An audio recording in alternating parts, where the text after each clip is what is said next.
ಪೂಜ್ಯರಲ್ಲಿ ನಮನ ಮತ್ತು ತಮ್ಮೆಲ್ಲರಲ್ಲಿ ನಮನ. ಯೋಗ ಯೋಗ ಎಲ್ಲರೂ ಯೋಗ ಯೋಗ ಅಂದರೆ ಯೋಗ ಎರಡು ಅಕ್ಷರಗಳ ಸಮೂಹ. ನೋಡಿ, ಇವರೆಲ್ಲರೂ ಕೂಡಿದ್ದು ಕೂಡ ಇದು ಒಂದು ಯೋಗನೇ. ನಾ ಇಲ್ಲಿ ಬಂದದ್ದು ಕೂಡ ಒಂದು ಯೋಗನೇ. ನಾನು ಪ್ರಥಮವಾಗಿ ಆಚಾರ್ಯಂತೆಯೇ 2005ರಿಂದ ಮೇಲೆ 2008 ಒಳಗೆ ಮಧ್ಯದಲ್ಲಿ ಬಂದು ಚೆನ್ನೈಗಿರಿ ಮಹಾಮನಿ ಇದ್ದಾಗಲೇ ನಾಮಕರಣವಾಯಿತು. ಆ್ಯಕ್ಚುಲಿ ಅವಾಗ ಅಪ್ಪನಂತೆಯೇ ಬಂದು ನಾನು ಮಾತಾಡಿಸಿದ್ದು ನೆನಪು. ಅಪ್ಪ ಮಾತಾಡಬೇಕಾದಾಗ ಆ ಯೋಗ ಎಷ್ಟು ಮನುಷ್ಯನನ್ನು ಎಳೆಯುತ್ತದ. ಇದು ಆಯಸ್ಕಾಂತ ಇದ್ದ ಯೋಗ ಯೋಗ ಎಳೆಯುತ್ತದೆ. ಆ ಯೋಗಕ್ಕೆ ಎಳೆತ ಶಕ್ತಿಯನ್ನು ತಿಳ್ಕೋಬೇಕಾಗಿದೆ. ಹೃದಯದಿಂದ ಹೃದಯಕ್ಕೆ, ಆತ್ಮದಿಂದ ಆತ್ಮಕ್ಕೆ ಸೆಳೆತ ಉಂಟಾದಾಗ ಅದು ಸಮೂಹವಾಗುತ್ತೆ. ಇಲ್ಲಾಂದ್ರೆ ಕೂಡುವುದಿಲ್ಲ. ಯೋಗ ಅಂದರೆ ಕೂಡುವುದು, ಕೂಡಿಸುವುದು, ಡಿವೈಡ್ ಮಾಡೋದಲ್ಲ. ಯೋಗ ಅನ್ನೋ ಒಂದು ಶಬ್ದದಲ್ಲಿ ಇರುವಂತ ಅರ್ಥ ತಿಳ್ಕೋಬೇಕಾದ್ರೆ ಬಹಳ ಒಳಗೆ ಇಳಿದಾಗ ಸಾಸಿವೆ ಕಾಳಿನ 2 ಅಕ್ಷರಗಳು 1000ದಷ್ಟು ವಿದ್ಯೆ ಅದರಲ್ಲಿ ಇದೆ. Till death you not learn yoga. ಸಾವು ಬರುವುದಕ್ಕಿಂತ ಪೂರ್ವದಲ್ಲಿ ಯೋಗದಲ್ಲಿ ನಾವು ಇಳಿದಾಗ ಆ ಯೋಗ ಕೊನೆಯವರೆಗೂ, ಉಸಿರಿರುವವರೆಗೂ ಯೋಗವನ್ನ ಪೂರ್ಣ ಆಳಾಗಲ ಅಳಿಲಿಕ್ಕೆ ಆಗಲ್ಲ. ಅಷ್ಟು ಯೋಗದಲ್ಲಿ ವಿದ್ಯೆ ಇದೆ. ಆಧ್ಯಾತ್ಮಕ್ಕೆ ನೀವು ಫಸ್ಟ್ ಬರಬೇಕಂದ್ರೆ ಯೋಗದ ಹೆಬ್ಬಾಗಿಲನ್ನು ದಾಟಿ ಒಳಗೆ ಪ್ರವೇಶ ಮಾಡಿದರೆ ಆಧ್ಯಾತ್ಮಿಕಕ್ಕೆ ಹೋಗುತ್ತೀರಾ. ಇಡೀ ವಿಶ್ವಕ್ಕೆ ಕೊಟ್ಟಿರುವ ಕೊಡುಗೆ ಏನು? ನಮ್ಮ ಭಾರತ. ನಮ್ಮ ಭಾರತದಲ್ಲಿರುವುದನ್ನು ಎಲ್ಲ ದೋಚ್ಕೊಂಡು ಹೋಗಿ, ನಮ್ಮ ಭಾರತ ಬೇಡಲಿಲ್ಲ, ತಗೊಂಡು ಹೋಗಿ ಚೆನ್ನಾಗಿ ತಿನ್ರಿ, ಉಡ್ರಿ, ತಣ್ಣಗಿರಿ. ನಮ್ಮ ಭಾರತ ಅಷ್ಟು ಶಾಂತ ಪ್ರಿಯವಾದ ಭಾರತ. ಅಂತಾದಾಗ ನಮ್ಮ ಶರಣು ಅಪ್ಪಾಜಿ ಬಸವಾನಂದ ಸ್ವಾಮಿಯವರನ್ನ ನಾನು ಪ್ರಥಮದಿಂದ ಕಂಡವನು. ಹೀಗಾಗಿ ಅವರ ಒಡನಾಟ ನನ್ನ ಜೊತೆಗೆ ಇತ್ತು. ಅದು ಕಾಶಿನಾಥ್ ಹದ್ರಾಳ್ ಅವರಿಂದ ಮತ್ತೆ ಕೂಡುವ ಸಮಯ ಬಂದಿದೆ. ಅದಕ್ಕೆ ಕಾಶಿನಾಥ್ ಹದ್ರಾಳ್ ಅವರು ನಾನು ಕೂಡ ಇದ್ದವರು. ಹೀಗಾಗಿ ಈ ಒಂದು ವೇದಿಕೆಗೆ ನನ್ನನ್ನು ಕರೆತಂದು ಯೋಗದ ಬಗ್ಗೆ, ನಾನು ಒಬ್ಬ ಸಾಮಾನ್ಯ ಮನುಷ್ಯ, ಸಿದ್ದಾರೂಢಪ್ಪನ ಮನದಾಗ 15ರಿಂದ 20 ವರ್ಷಗಳವರೆಗೆ ನಿರಂತರವಾಗಿ ಯೋಗವನ್ನ ಉಚಿತವಾಗಿ ಕಲಿಸಿಕೊಟ್ಟ ಮನುಷ್ಯ. ಆ ಸಿದ್ದಾರೂಢಪ್ಪ ನನಗೆ ಎಲ್ಲೋ ಕರ್ಕೊಂಡು ಹೋದ, ಅಂತಾರಾಷ್ಟ್ರೀಯ ಮಟ್ಟದಲ್ಲಿ ಗುರುತಿಸಿದ. ಆ ಅಚ್ಚರಿ ಯೋಗದ ಮುಂದೆ ನನ್ನ ಯೋಗ ಏನು ದೊಡ್ಡರಲ್ಲ. ನಾನು ಸಾಧನೆ ಒಳಗೆ ಹೋಗೇನೆ ಹೊರತು ಆ ಪುಣ್ಯಾತ್ಮರ ಮಹತ್ವವನ್ನ ಇನ್ನೂ ತಿಳ್ಕೊಂಡಿಲ್ಲ. ಆ ಪುಣ್ಯಾತ್ಮರ ಶರಣರಲ್ಲಿರುವಂತ ಒಂದು ಶರಣರ ಪಾದದ ಧೂಳು, ಒಂದು ಕಣ ನಾನಾಗಲು ಬಯಸುತ್ತೇನೆ. ಅದಕ್ಕೆ ಆ ಶರಣರ ಪಾದದ ಧೂಳವನ್ನರಿವಾಗ ಒಳಗಿರುವ ಆತ್ಮ ಸುತ್ತಿರಬೇಕು. ಅಲ್ಲಿ ಅಹಂಕಾರ ಬರಬಾರದು. ಅಹಂಕಾರ ಅಳಿದ್ರೆ ನೀವೆಲ್ಲರೂ ಹೋಗಬಹುದು. ಅಹಂಕಾರ ಎಂಬ ಒಂದು ಶಬ್ದ ಸೂರ್ಯನ ಪ್ರಕೃತಿಗಿಂತ ಹೆಚ್ಚಿನ. ತಿಳ್ಕೊಳ್ಳಿ, ಸೂರ್ಯನ ಕಿರಣ ಎಷ್ಟು ನಮ್ಮ ಅಲ್ಲಿಂದ ಇಲ್ಲಿ ಬರ್ಬೇಕು ಆಚೆ ಅಹಂಕಾರ ಇದೆ. ಇದನ್ನು ಅಳಿದ್ರೆ ಸೂರ್ಯನ ಕಿರಣ ನಿಮ್ಮಲ್ಲೇ ಕಾಣಬಹುದು. ಆ ಸೂರ್ಯನ ಕಿರಣದಲ್ಲಿ ಇರುವುದು ಬಹಳ ಮಹತ್ವವಾದದ್ದು. ಆ ಮಹತ್ವವನ್ನೇ ನಾವು ತಿಳ್ಕೋಬೇಕಾಗಿದೆ. ಅದಕ್ಕೆ ಮಹಾಮನಿ ಅಂತ ಹೆಸರಿಟ್ಟಿದ್ದಾರೆ.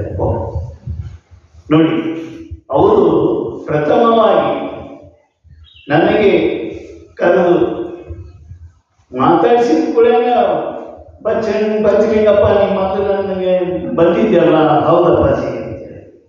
ಆ ಅಪ್ಪಾಜಿ ಅನ್ನುವ ಶಬ್ದ ಬರೇ ನಾವು ಒಳಗೆ ಪ್ರವೇಶ ಮಾಡಿದ ಕೂಡಲೇ ಬಚ್ಚಲಿಂಗಪ್ಪ ಸರ್ ಬನ್ನಿ ಒಳಗೆ. ಅದು ಆತ್ಮದ ಮಿಲನ.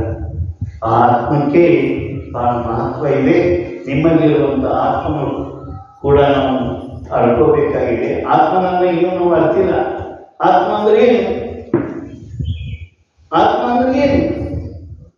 ನಾನು ಅನ್ನೋದನ್ನ ತಿಳಿಯುವುದೇ ಆತ್ಮದಲ್ಲಿ ಇರುವಂತಹದ್ದನ್ನು ನಾವು ಇನ್ನೂ ತಿಳ್ಕೋಬೇಕಾಗಿದೆ.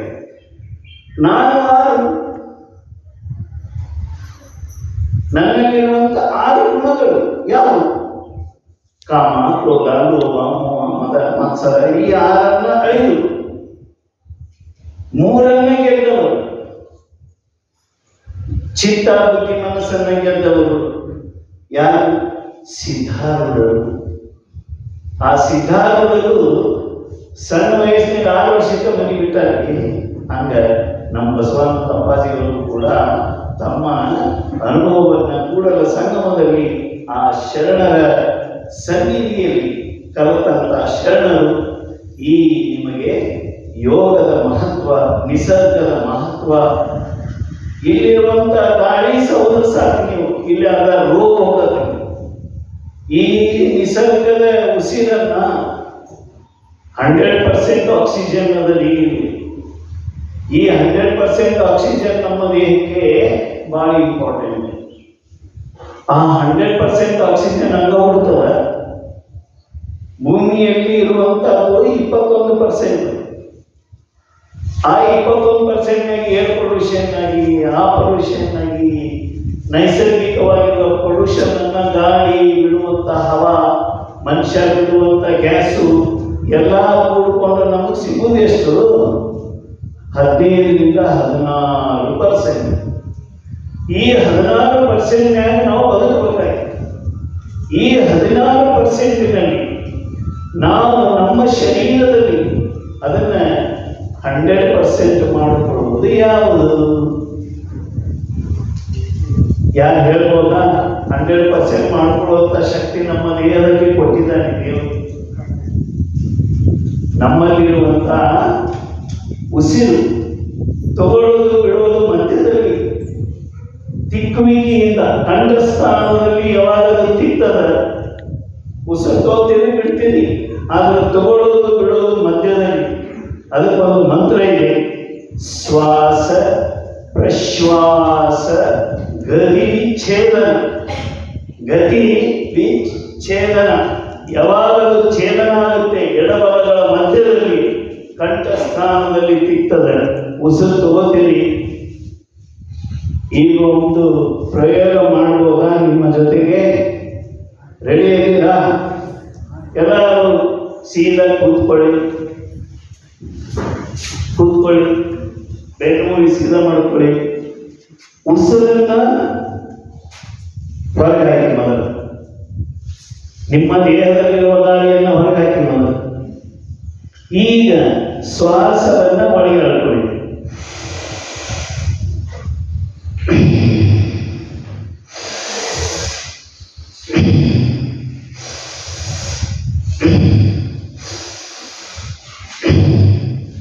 ನೋಡಿ, ಕಂಠಸ್ಥಾನದಾಗ ತಿಕ್ಕುತ್ತದೆ.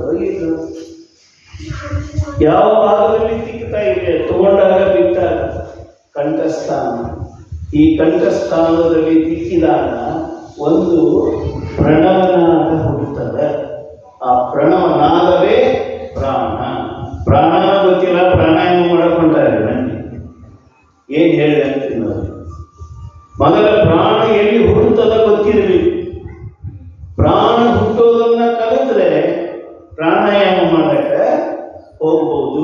ಪ್ರಾಣ ಯಾಮ ಪ್ರಾಣ ಎಲ್ಲಿ ಹುಟ್ಟುತ್ತೈತೆ ಅಂತ ತಿಳ್ಕೊಂಡ್ರೆ ಅದನ್ನ ದೇಹದ ತುಂಬ ಸುತ್ತುವಿಕೆಯಿಂದ ಯಾಮವಾಗುತ್ತೆ.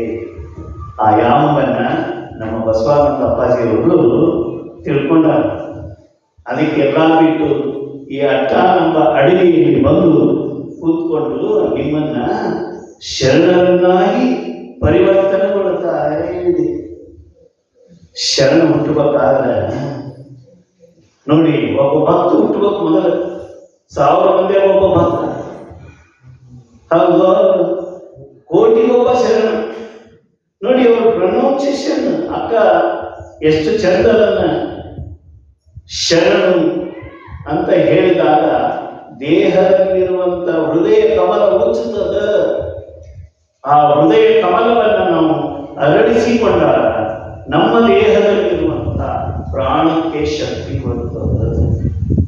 ಬರೀ ಮಾತು ಕೇಳೋದ್ರಿಂದ ಚೇಂಜ್ ಆಗ್ತಾರೆ. ಅದಕ್ಕೆ ಈ ಆತ್ಮನನ್ನ ಅರಿಬೇಕಾದ್ರೆ ನಾನಾರು ಎಂಬುದನ್ನು ಮೊದಲರಿ. ನಿನ್ನರಿವೇ ನಿನ್ನ ಗುರು. ನಿನ್ನ ನೀ ಅರಿವಿಲ್ಲ ಅಂದ್ರೆ ನೀ ಗುರು ಆಗಕ್ಕಾಗಿಲ್ಲ. ಮೊದಲು ನೀನಾರೆಂಬುದನ್ನು ಅರಿ. ಶರಣ ಬಸವಣ್ಣನವರು ಅವರ ತಿಳ್ಕೊಂಡಿದ್ರು. ನಾನಾರು ಅಲ್ಲಮ ಪ್ರಭು ತಿಳ್ಕೊಂಡ್ರು. ಅಲ್ಲಮ ಪ್ರಭು ನೋಡಿ, ಶೂನ್ಯ ಸಿಂಹಾಸನ ಈಶ್ವರನ ಶೂನ್ಯ ಪೀಠಕ್ಕೆ ಅವರು ಒಂದೇ ಒಂದು ವಿಷಯವನ್ನ ಬಯಲು. ಅದನ್ನ ಅಲ್ಲಮ ಪ್ರಭು ಬಸವಣ್ಣಿಗೆ ಹೇಳ್ತಾರೆ, ಬಟ್ಟ ಬಯಲಾದ ಬಸವಣ್ಣ ಅಂತ. ಬಯಲನ್ನ ಅರ್ಥ ಮಾಡಿಕೊಂಡವರು ಅಲ್ಲಮ ಪ್ರಭು. ಆ ಅಲ್ಲಮ ಪ್ರಭುವಿನ ಯೋಗದ ಮುಂದೆ ಯಾವ ಯೋಗನೂ ಇಲ್ಲ. ಸೊನ್ನವಿಗೆ ಸಿದ್ದರಾಮನನ್ನ ಕರ್ಕೊಂಡು ಸಂಗಮಕ್ಕೆ ಹೋಗ್ತಾರೆ, ಕಲ್ಯಾಣಕ್ಕೆ ಹೋಗ್ತಾರೆ. ಆ ಕಲ್ಯಾಣದಲ್ಲಿರುವಂತದನ್ನು ತಿಳ್ಕೋಬೇಕಾಗಿತ್ತು. ಯಾಕೆ ಕೂತೀವಿ ಬಾವಯ್ಯಪ್ಪ, ನಾನು ಕರ್ಕೊಂಡು ಹೋಗ್ತೀನಿ. ಇಲ್ಲೇ ಶಿವಮೊಗ್ಗದಂತೆ ಬೆಳ್ಳಗಾವಿ ಅವರು ಹುಟ್ಟಿದ ಜನ್ಮಸ್ಥಳ. ಮುಂದೆ ಅತ್ಯಂತ ಉಡುತಡಿ ಅಲ್ಲೆಲ್ಲ ಅವರು ನೋಡಿ, ಎಷ್ಟು ಶರಣ ಸಂಪತ್ತು, ಎಷ್ಟು ಶರಣರು ನಮ್ಮ ಭಾರತದಲ್ಲಿ ಹುಟ್ಟಿದರು. ಇಡೀ ವಿಶ್ವಕ್ಕೆ ಕೊಟ್ಟ ಕೊಡುಗೆ ಏನಾದರೂ ಇದ್ರೆ ಯೋಗ, ಆಧ್ಯಾತ್ಮ, ತವರ್ಮನಿ. ಯಾವಾಗಲೂ ದಾಟಿ ಒಳಗೆ ಹೋಗ್ಬೇಕಾದ್ರೆ ತವರ್ಮನಿಗೆ ಹೋಗ್ತಿರ, ಅಲ್ಲ ಹೋಗ್ತಿರ. ಇವೆಲ್ಲರೂ ನಮ್ಮ ಭಾರತ ಇಡೀ ವಿಶ್ವಕ್ಕೆ ಕೊಟ್ಟಿರುವಂತ ಕೊಡುಗೆ. ಇವತ್ತಿನಲ್ಲಿ ತೊಗೊಂಡೋಗಕ್ಕಾಗೋಗ್ತಿದ್ದ, ಏನಾದ್ರು ತೊಗೊಂಡೋಗೆಲ್ಲ ನಾವು ಕೊಡ್ಬೇಕು ಅವರಿಗೆ. ಹಣ ರೊಕ್ಕ ಎಲ್ಲ ಹಚ್ಕೊಂಡು ಹೋದ್ರು.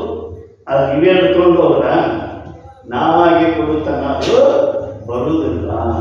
ಅಂತ ಒಂದು ಯೋಗವನ್ನ, ನಿಸರ್ಗದಲ್ಲಿ ಯೋಗವನ್ನ ಹೇಳಿಕೊಟ್ಟ ನಮ್ಮ ಬಸವಾನಂದ ಅಪ್ಪ ಅವರು ಈ ಯೋಗವನ್ನ ತಿಳ್ಕೊಂಡವರು. ಶರಣರಿಗೆ ಅರ್ಥ ಆದಂತ ಈ ಯೋಗವನ್ನು ನಾವು ತಿಳ್ಕೋಬೇಕಾದ್ರೆ ಬಹಳ ಆಳವಾಗಿ ಒಳಗಿರಿ. ಅಂದಾಗಿ ನಮ್ಮ ಶರೀರದಲ್ಲಿರುವಂತಹ ಉಸಿರನ್ನ ನಾವು ಈಶ್ವರನನ್ನಾಗಿ ಮಾಡಬಹುದು. ಈತಗೆ ಸ್ವರ ಆಗುತ್ತೆ. ಈ ಸ್ವರವೇ ನಮ್ಮ ಶರೀರದಲ್ಲಿ.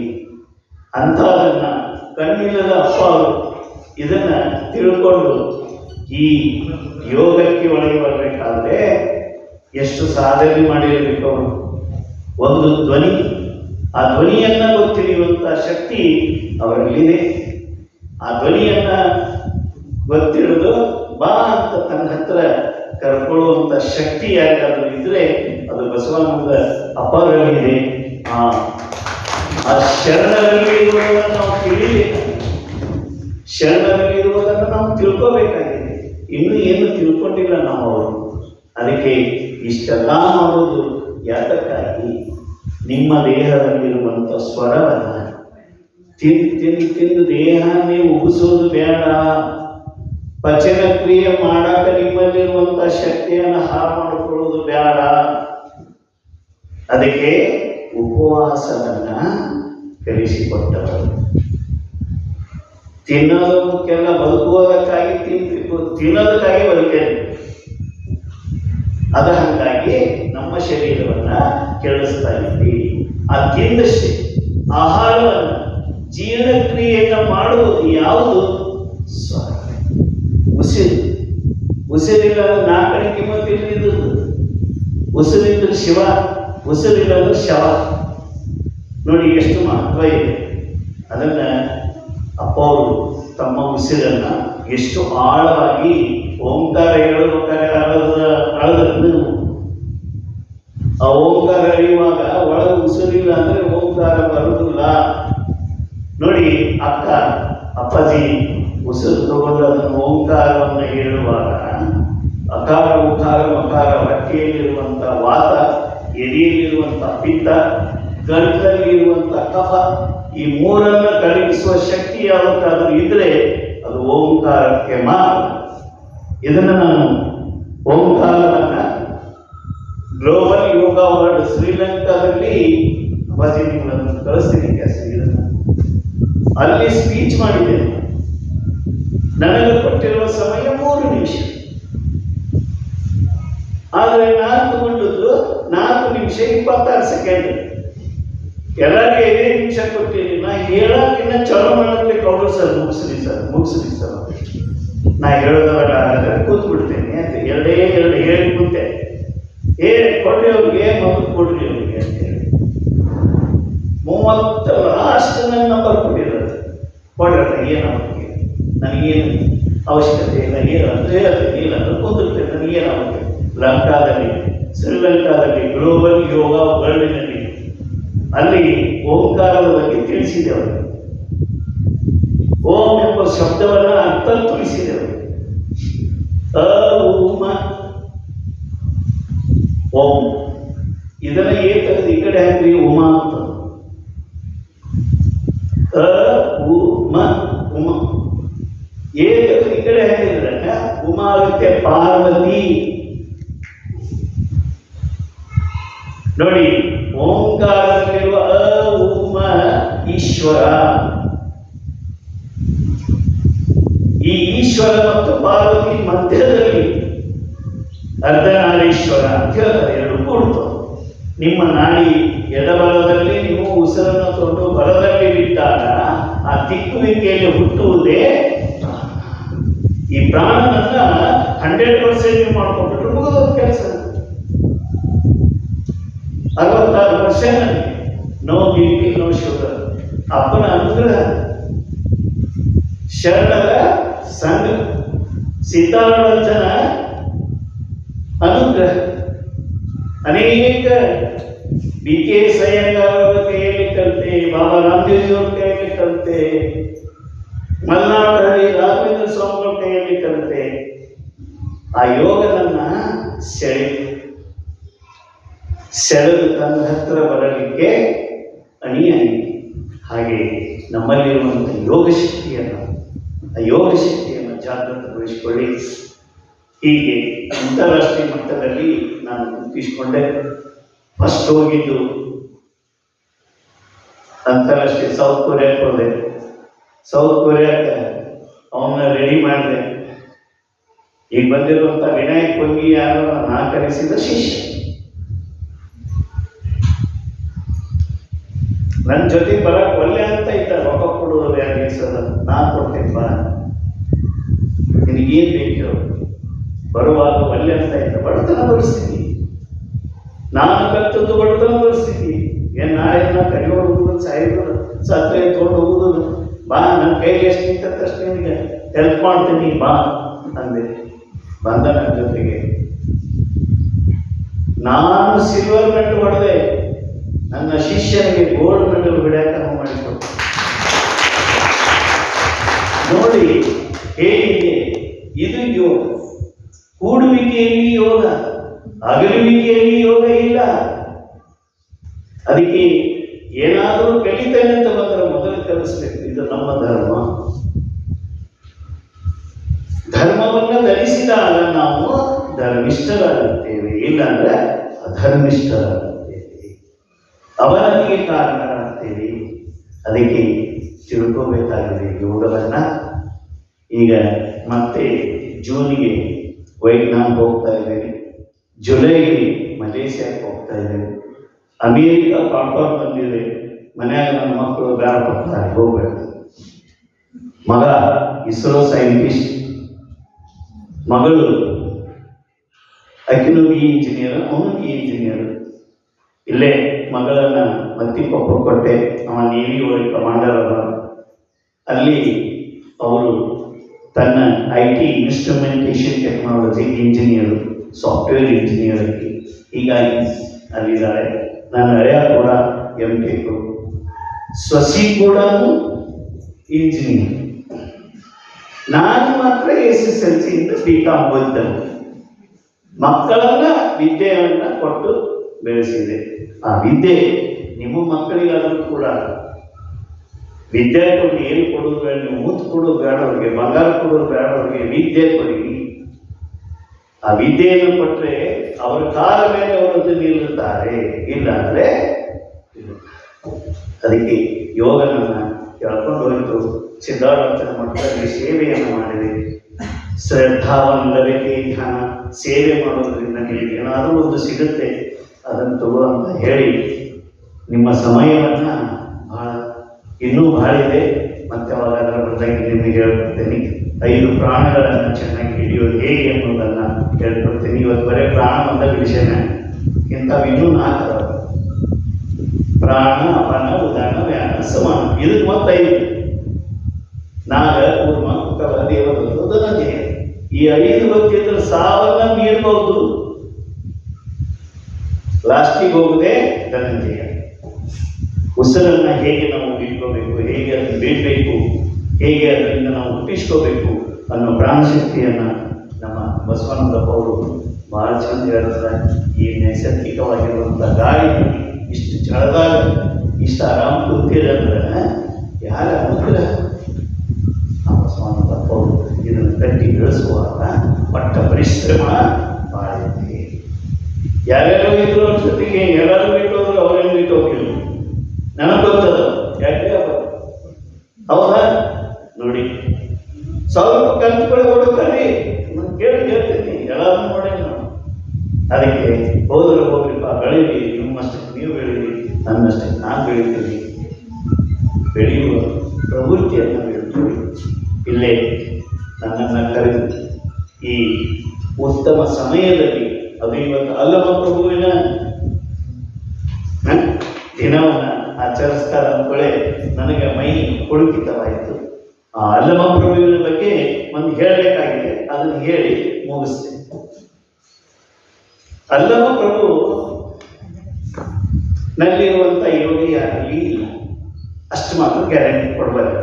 ಯಾಕೆ ನಾನು ಅಷ್ಟು ತಿಳಿದವ ನಾನು. ನೋಡಿ, ಗೋರಕ್ಷಕನಾಥ ಅಂತ ಬರ್ತಾನೆ ನಮ್ಮ ಕಡೆ.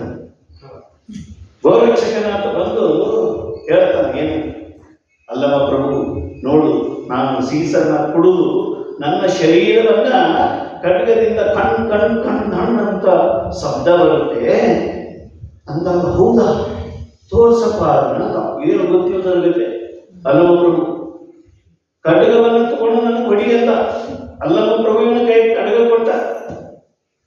ಅವ್ನು ಹೊಡಿತಾನ, ಕಣ್ಣು ಚಪ್ಪಳ ಹೊರಗಾಗ್ತಾನೆ.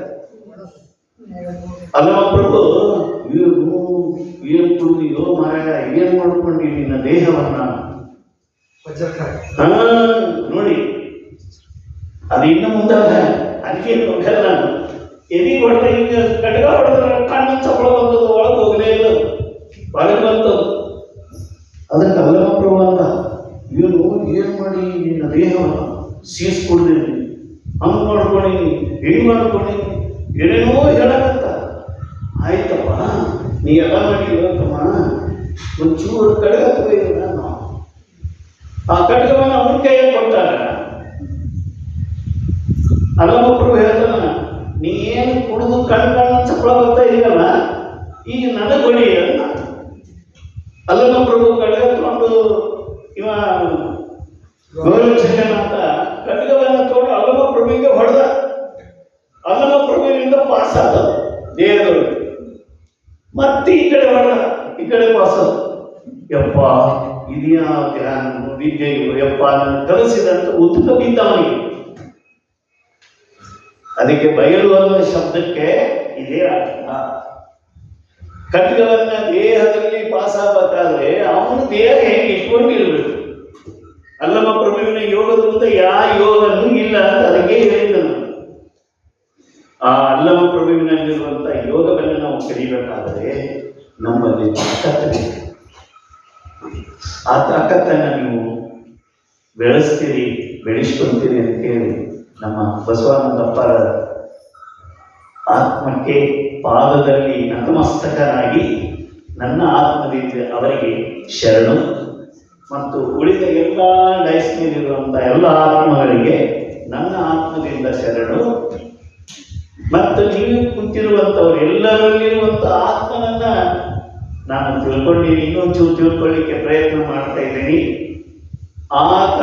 ಆತ್ಮ ಆ ತಮವನ್ನ ಕಳೆದಾಗ ಆತ್ಮ ಶುದ್ಧಿಗೊಳ್ಳುತ್ತೆ. ನಿಮ್ಮಲ್ಲಿರುವಂಥ ತಮವನ್ನ ಕಡಿಮೆ ಮಾಡ್ಕೊಳ್ಳಿ. ಅಹಂಕಾರಕ್ಕೆ ಹೆಸರುಕೊಟ್ಟಿದ್ದೇನೆ ನಾನು.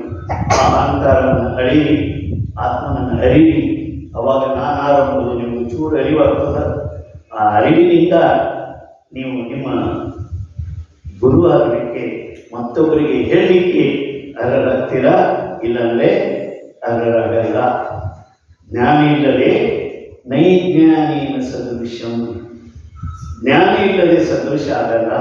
ಅದನ್ನ ಸುಜಾತಕ್ಕ ಭಾಳ ಚಂದ ಹೇಳಿದ್ರು. ನನಗೆ ಬಹಳ ಖುಷಿ ಆಯಿತು ಇಲ್ಲಿ ಬಂದ ಆ ಮಾತುಗಳನ್ನು ಕೇಳಿದೆ.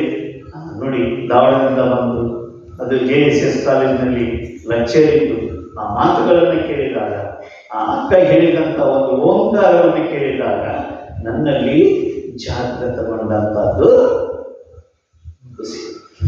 ಈ ಉಸಿರಿಗೆ ಬಹಳ ಮಹತ್ವ ಇದೆ. ಉಸಿರನ್ನು ಚೆನ್ನಾಗಿ ಇಟ್ಕೊಳ್ಳಿ. ಉಸಿರಿನಿಂದ ನಿಮ್ಮ ಜೀವನವನ್ನು ಹಸಿರು ಮಾಡಿಕೊಳ್ಳಿ. ಹಸಿರಿನಿಂದ ಇದೇ ಹಸಿರು ನಮಗೆ ಉಸಿರಾಗುತ್ತೆ. ಹಸಿರಿಲ್ಲ ಅಂದರೆ ಉಸಿರು ಆಗಲ್ಲ ಎನ್ನುವ ಯೋಗದ ಮಹತ್ವವನ್ನು ನಿಮಗೆ ತಿಳಿಸಿದ್ದೀನಿ. ನನಗಾದ ಮಟ್ಟಿಗೆ ನಿಮಗೆ ಕಲಿಸಿದ್ದೀನಿ. ಅದು ಏನಾದರೂ ನೀವು ಕಲಿತಿದ್ರೆ ಅದು ನನ್ನ ಗುರುವಿಂದು. ಏನು ಕಲಿಯಲಿಲ್ಲ ಅಂತ ನಂದಂತ ಹೇಳಿ ನನಗೆ ಹೇಳೋ ಮಾತಿಗೆ ವಿರಾಮವನ್ನು ಬಯಸ್ತೇನೆ.